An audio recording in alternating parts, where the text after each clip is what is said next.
સુરતના મોટા વરાછા વિસ્તારમાં હત્યાનો ગંભીર બનાવ સામે આવ્યો છે, જેમાં એક યુવકની ચપ્પુના ઘા મારી હત્યા કરવામાં આવી હતી।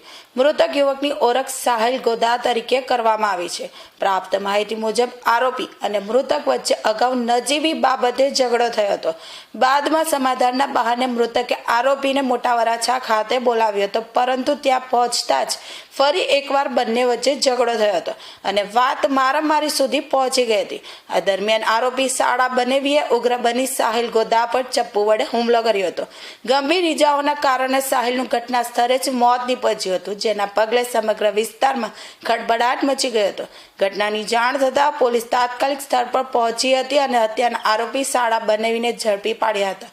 પોલીસે મૃતદેહને પોસ્ટમોર્ટમ માટે ખસેડી વધુ તપાસ હાથ ધરી છે।